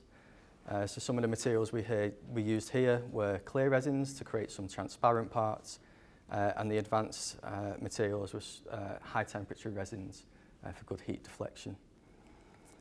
And finally, we have powder bed fusion, which utilises fine polymer powders. Similar to vat polymerization, that material sits within a vat and a laser will move across the surface and sinter the object to generate a 3D model. Now the material choices for this are a bit more limited. However, the material that are available gives us the ability to create more mechanical parts and fluid handling parts. Okay.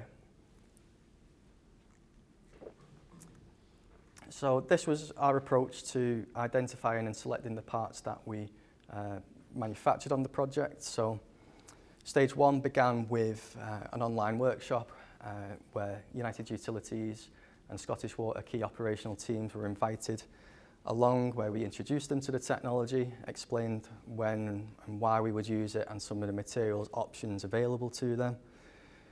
And from that workshop, we identified, or the engineers identified, 50 potential parts that they think they could have manufactured.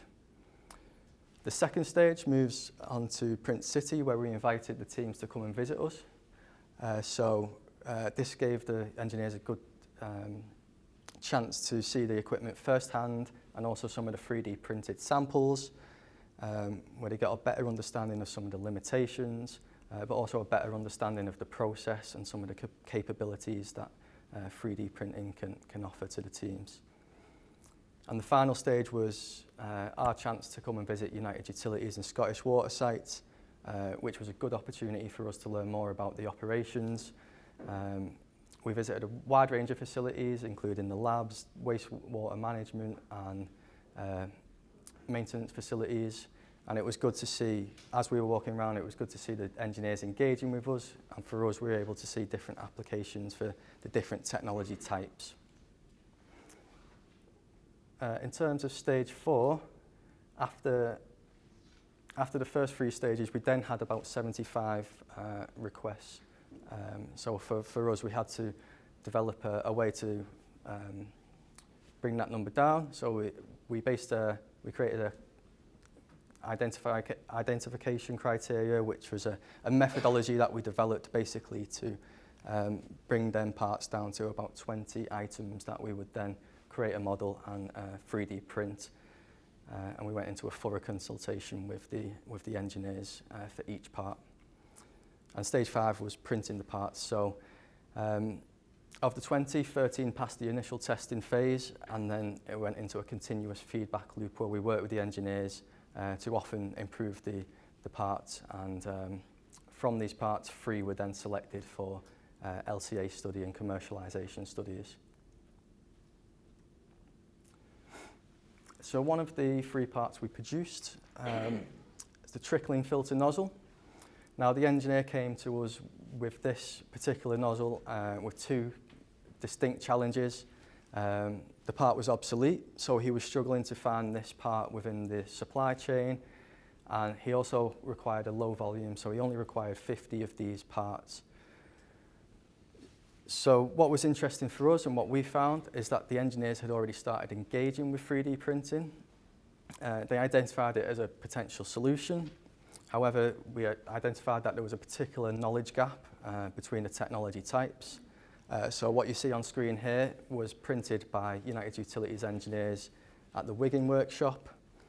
However, they had utilised extrusion-based printing, which wasn't really suitable for this part as they required a screw thread.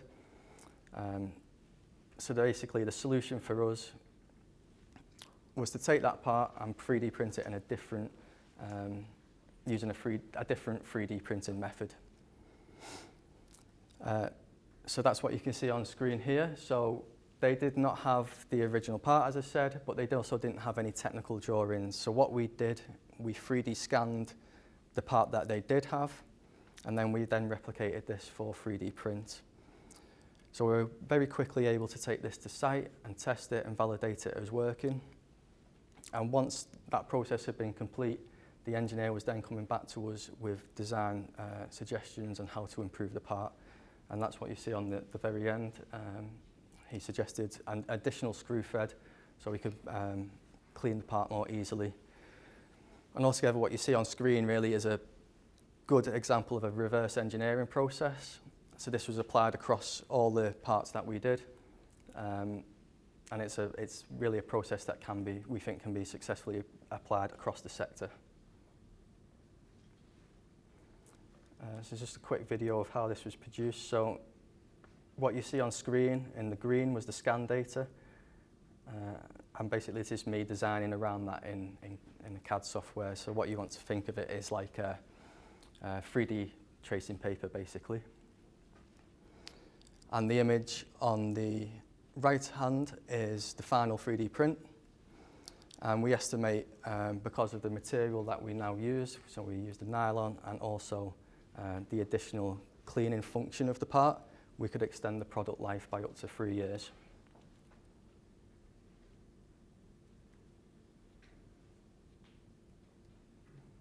Okay, so in terms of the results, we achieved with this particular part 71% less whole life carbon emissions compared to the benchmark part. And this is despite that the new design was using more material. So the primary factor here was the extension of the product life.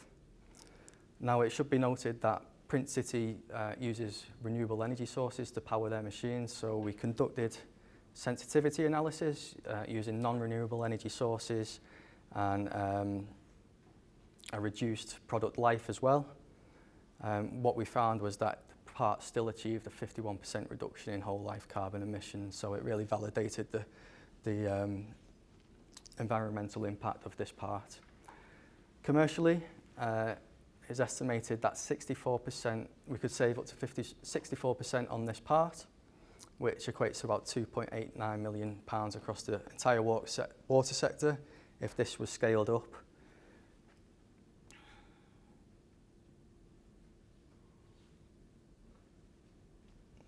Okay, so we also I'd just also like to talk about the river water monitoring basin. This was a pilot system installed at Middlewich Wastewater Treatment Works, used to measure the quality of the river water. So as it was a pilot system, if this was scaled up, it was estimated that up to 2,000 of these systems and parts would be required by United Utilities alone if successful. So we identified this through an online workshop with the engineers.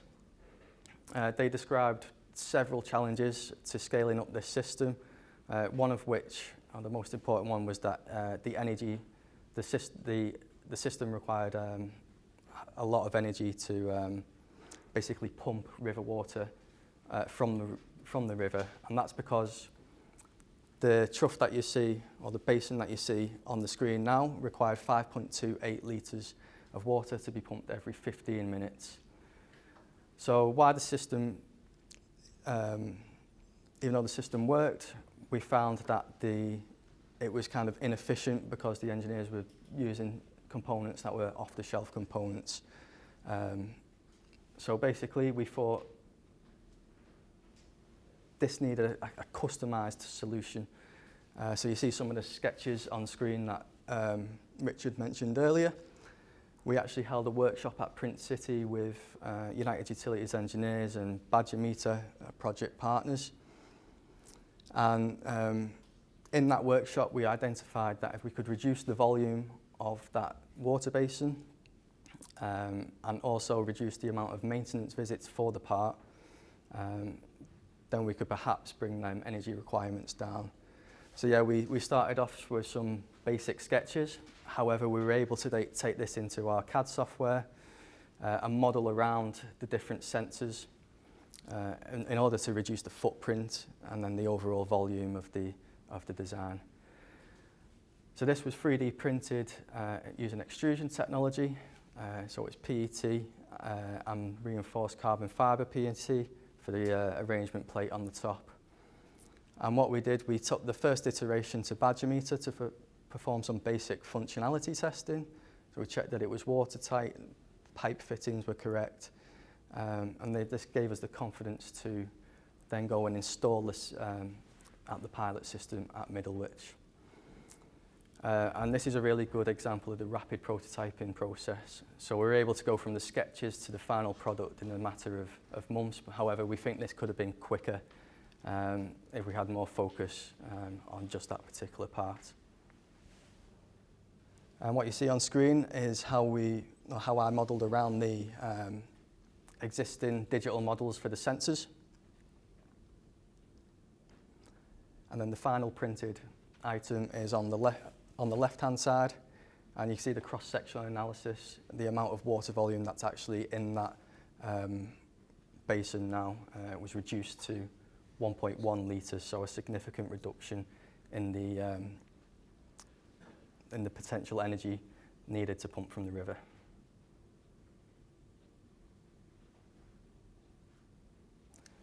So in terms of the results, so this was the biggest impact in terms of the environmental impact. So we were able to achieve 80% less whole life carbon emissions with this part. That was primarily down to the energy and use savings that we made from shrinking that volume from the basement. Part of the sensitivity analysis, again, we used a non-renewable energy source. However, this was minimal.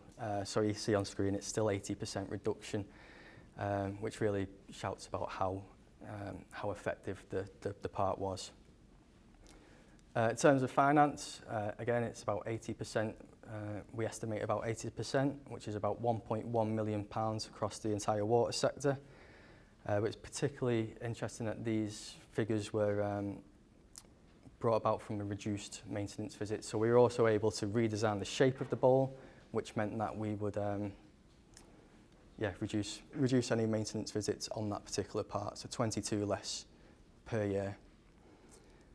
And we're also pleased to say that this was nominated for the TCT award, which, as I mentioned earlier, is a globally recognised 3D printing award.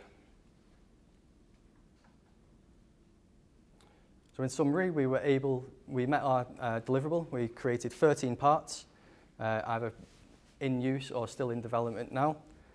What was interesting for us, the integrated learning process at the start of the project. The engineers that we engaged with, they were really interested in sort of learning new ways and how they can find new solutions to the problems. And after that initial process of printing a part, they actually came back to us with more ideas and more suggestions. So it was really positive part of the project. From the environmental perspective, we reduced the carbon emissions, which exceeded our own expectations by the impact that it did have, but it's a real testament to the sort of design flexibility that 3D printing offers.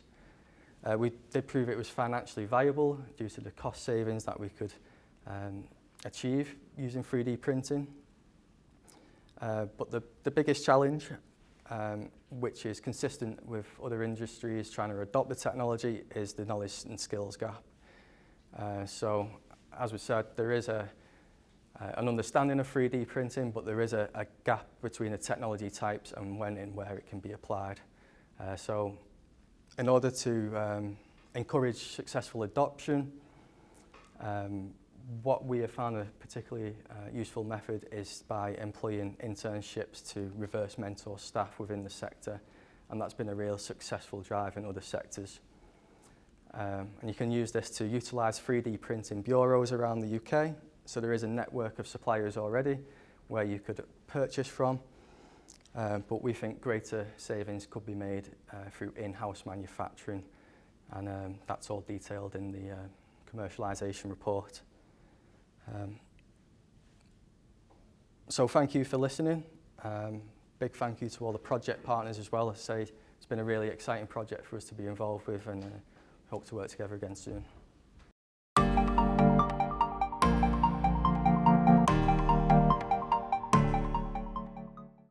Right, so what I wanted to talk about is something that right from the very outset in our project we've been very mindful of. Okay, and it's the skills development side of things really.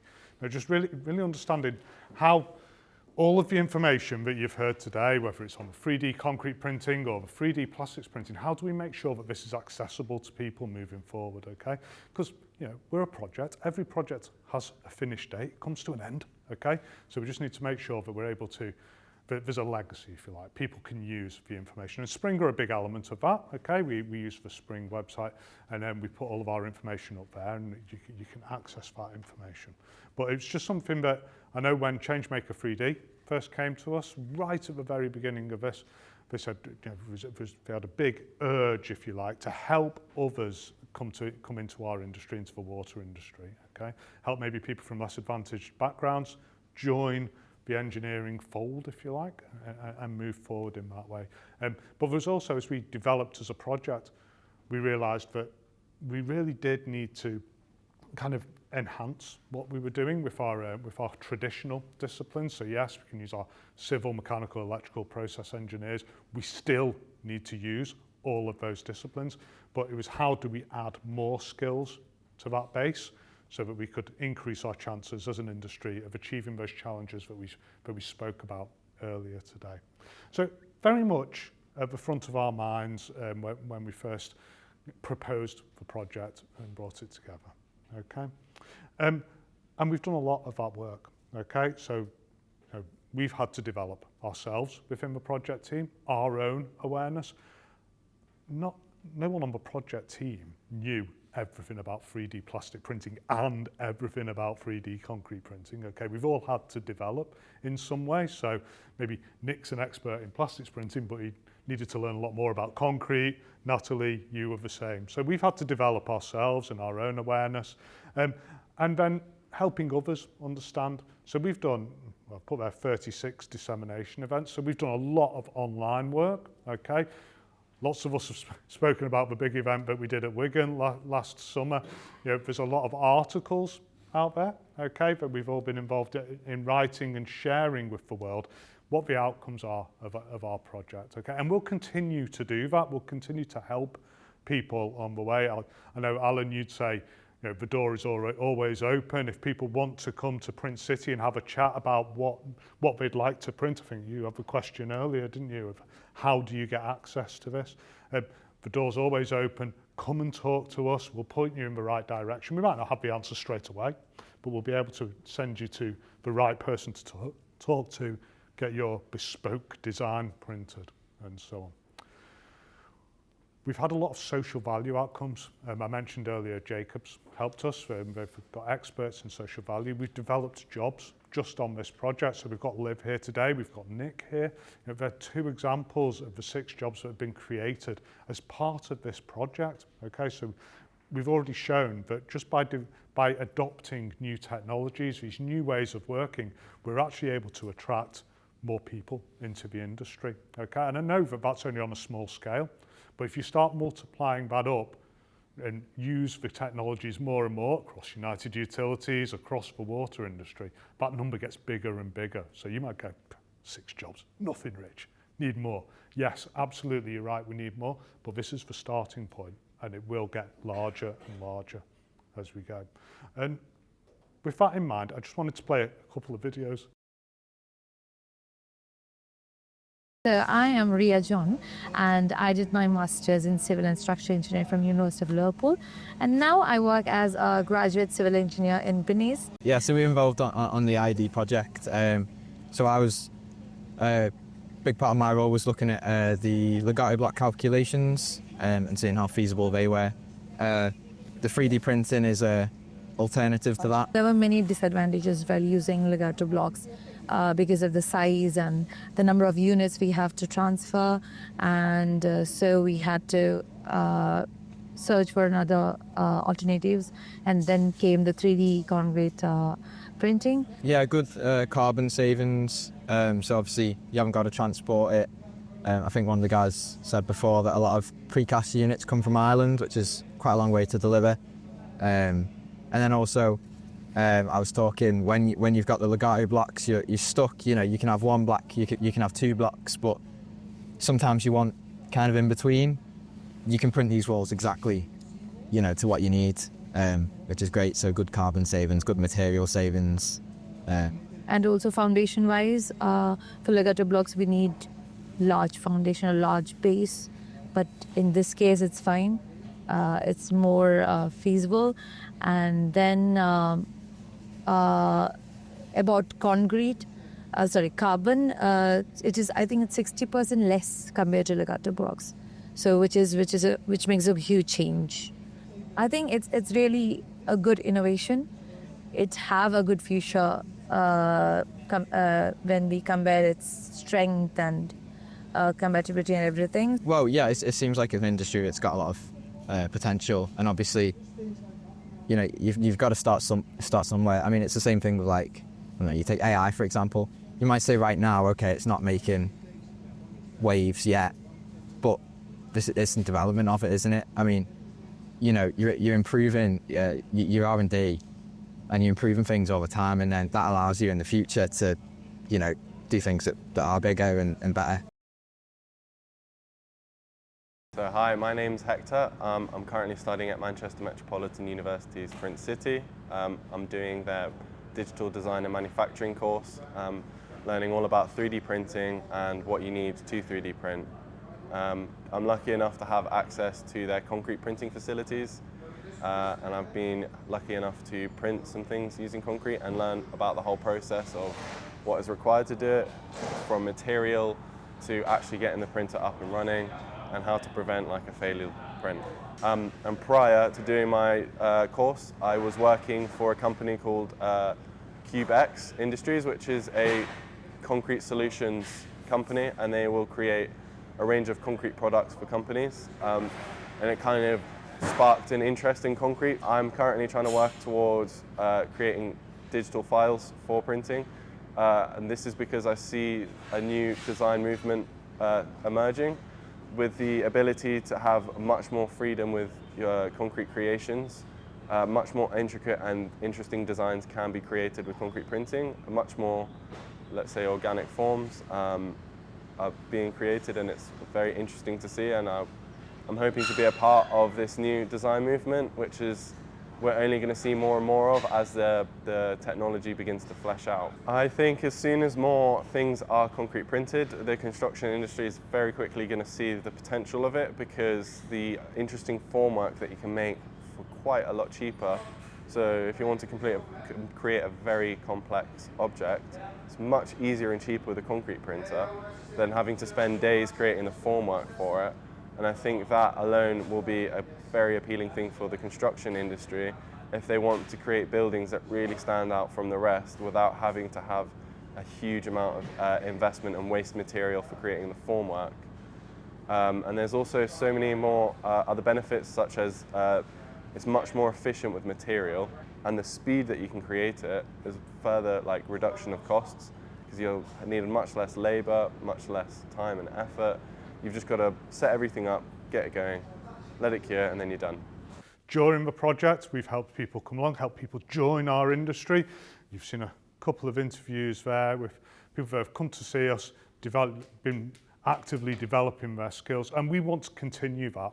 Okay, so post-project, you can see some places where you can find some additional information. So you've got the United Utilities website there. If you go to our website, you can go into the innovation section there, and there's a page on Water Industry Printfrastructure, so you can find all the further information, further details there that you can share with colleagues across your organisation. Please do that. Please do get people engaged and help them come and join us in the WIP community, if you like. Then you can go to the Spring website as well. And we've got some colleagues from Spring today. We've got a page set up. Alice set the page up for us on Spring. So you're able to go there. You'll be able to probably catch this video at some stage of this whole day, and all of our presentations will be up on there. And there's links that go off to the different bits and pieces that we've been doing throughout the course of the project. Okay? And then finally, in the next month or so, you'll see information that comes up on the Supply Chain Sustainability School. Okay, so this is you need a username and password to access this, but it is open to you all. You'll be able to go on that, and this is where kind of the legacy bit is. This is learning and development materials that you'll be able to use to invite, again, more people into using 3D printing, learn more about it. You're not going to be an expert 3D printer off it. I wish I could make that happen, but what it does do is it points you all in the right direction to get more and more information on what can be done. Okay, so just remember that, the Supply Chain Sustainability School.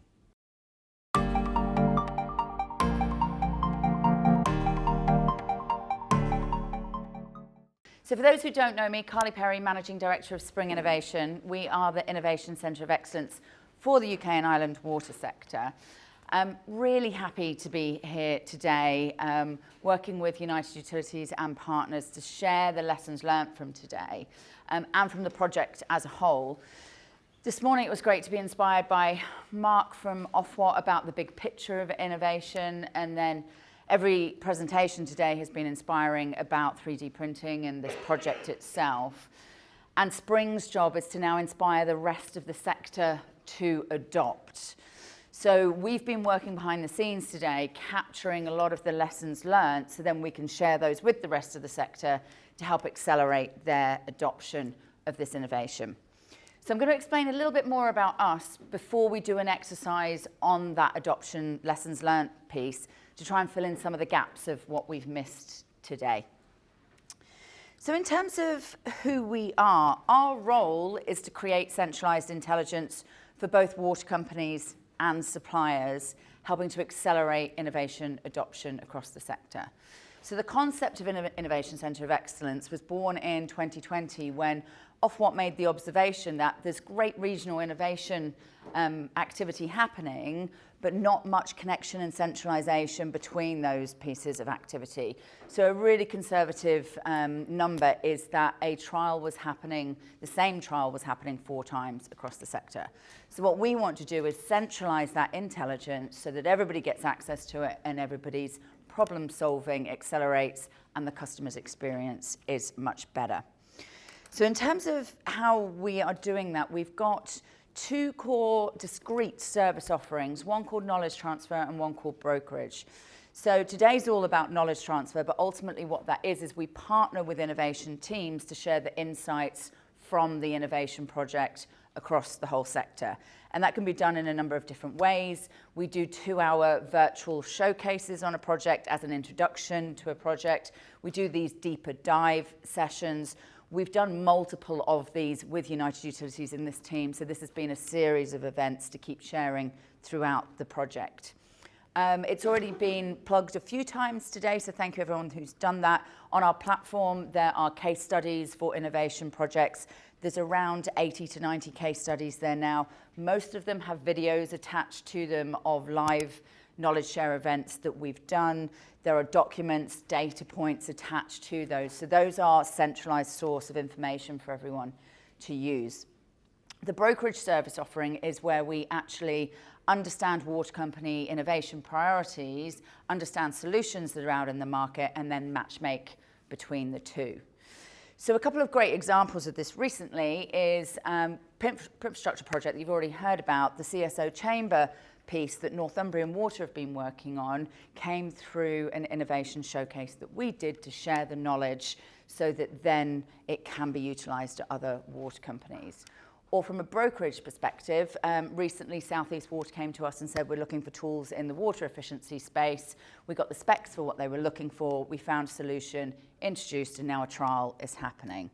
So the goal is not only to accelerate water company journey, but to also accelerate the supplier experience as well. So we appreciate that knocking on 18 doors can sometimes not be the most efficient way of doing things, so coming through us, we can do brokerage on your behalf.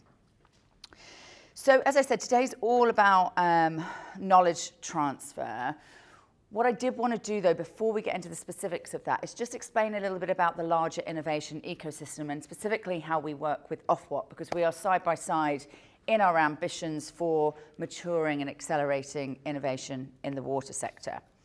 So this morning you heard from Mark about the Innovation Fund, there to fund projects and to monitor the progress and help break down barriers in the sector.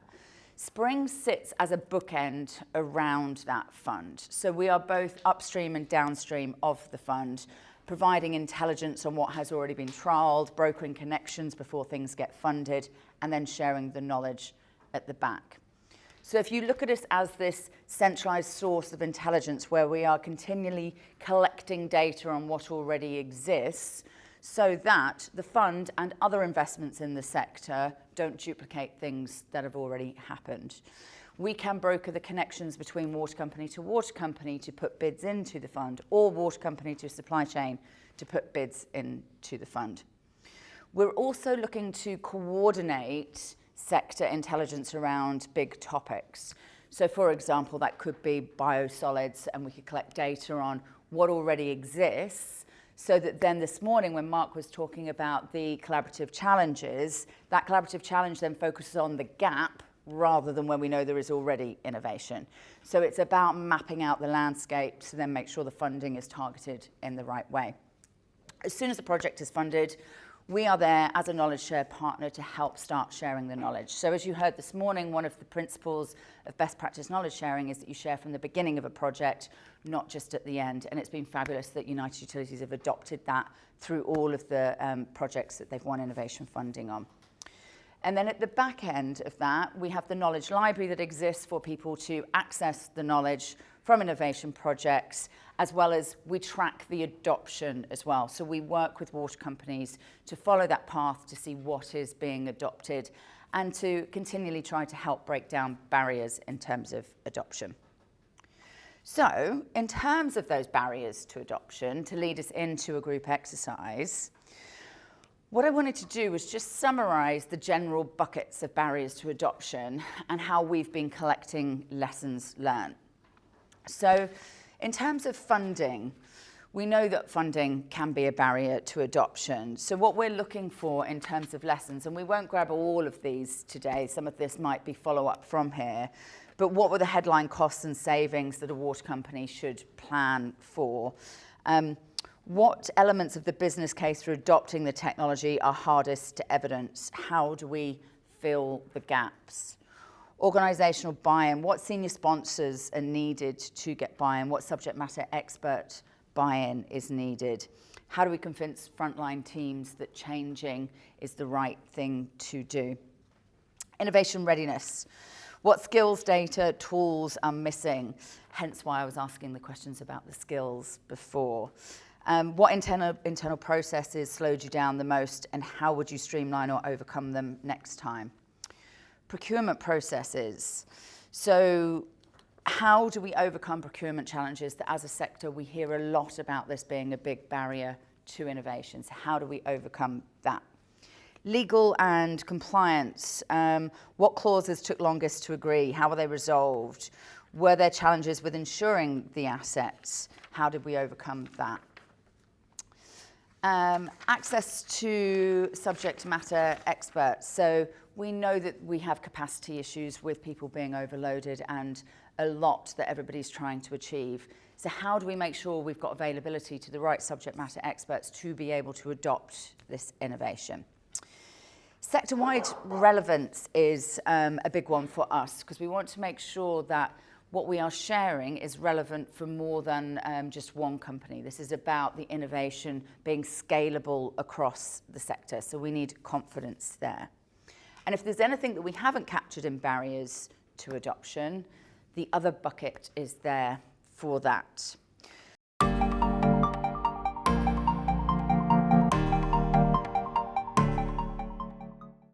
Thank you so much for all giving up your time today. I think there's been lots of great conversations that have happened within the tables, and there's a load of information that we need to hoover up with Spring's help, thanks Carly, to really kind of pull together the outcome from today.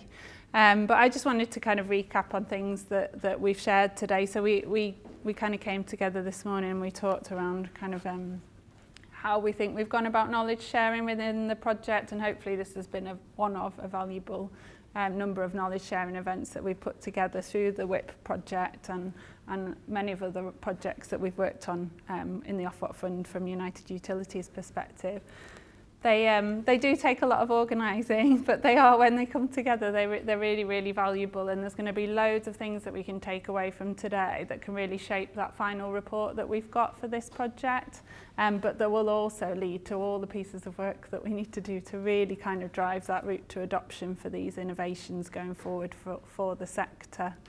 I think Mark said earlier that the time is now, so we've got a bigger programme than we've ever got before, and we've got a bigger innovation fund than we've ever had before. So if there are more things that we need to do, there's opportunities to do that. If it's low complexity, low risk, if we can move that forward within our own gift, within our programmes, then we should be trying to do that and trying to move us forward. But if there are needs for other innovation funding, then maybe there's routes to do that through Ofwat or other means as well. Joanne told us again about the capital programme and the complexity of that and the scale moving forward. It's rife for innovation, 3D printing or anything else, and I think as a kind of team in engineering innovation and the UU innovation team, we're really excited about that. More spend, more opportunities for innovation, and that really is going to be the time for us to act really as our individual teams. I really liked Ian. A shame Ian wasn't here because Ian from Scottish Water has been such a big part of this project, and he's really been active and involved as a water company partner. So I'm sure he'd be happy for people to contact him if you want to speak to him about their experience and get that kind of feedback. But yeah, a big thank you to Scottish Water, who aren't here today, for being the kind of the water company partner on this project. We then went into some of the work packages, so Natalie talked us, well, Richard obviously, sorry Richard, I nearly missed that you covered the whole project for us, so thank you.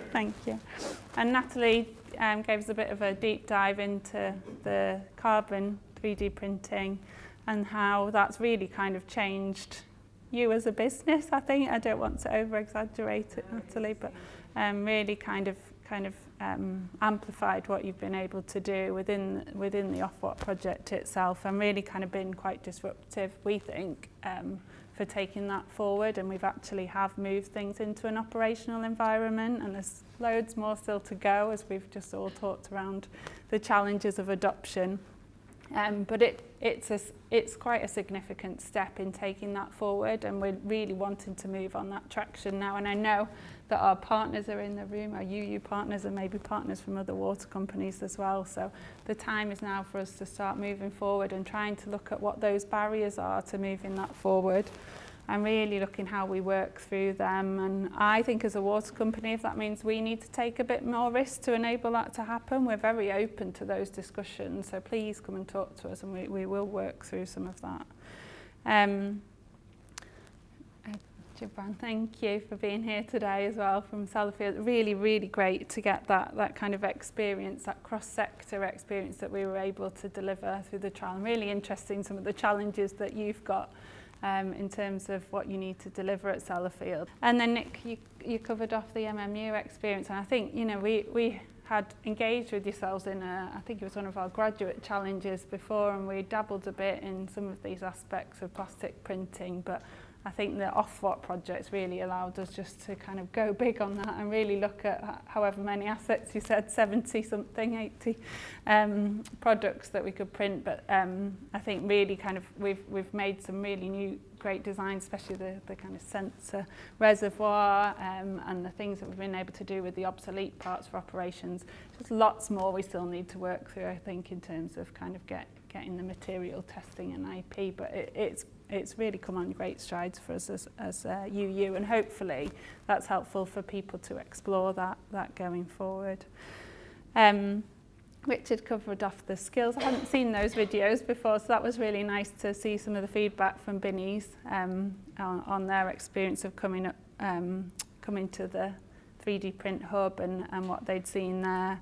And yeah, I think really kind of what we've been really thinking about is this is a huge opportunity for people to develop more skills in different areas, and there's a real kind of opportunity for us as water companies to develop some of our own staff in this space, either through the maintenance teams kind of scanning and being able to print their own parts, but also in some things like the 3D concrete printing, where we're working with our consultants and our delivery partners to really say there's some gaps that we've probably got in the supply chain and with the water companies that we can work on, and hopefully some of that information that we're going to put out will really help us to be able to push that forward.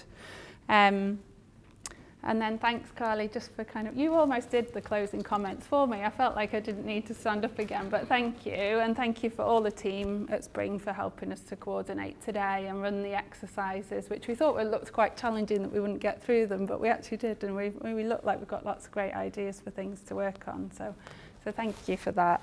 And I think Spring's just going to be a massive help for us. You have been throughout the project in being able to kind of enable that knowledge sharing and the dissemination, but we've got much more work to do now. We're kind of finalising the project to get all these messages out, and everyone's after more detail. I know at lunch everyone was saying, I want to see more detail, I want to see all the technical testing, I want that, and we can share all of that. It's just trying to pitch it to everyone on a group day is we give a level, and then you can scratch the surface and ask us for more. That's absolutely fine.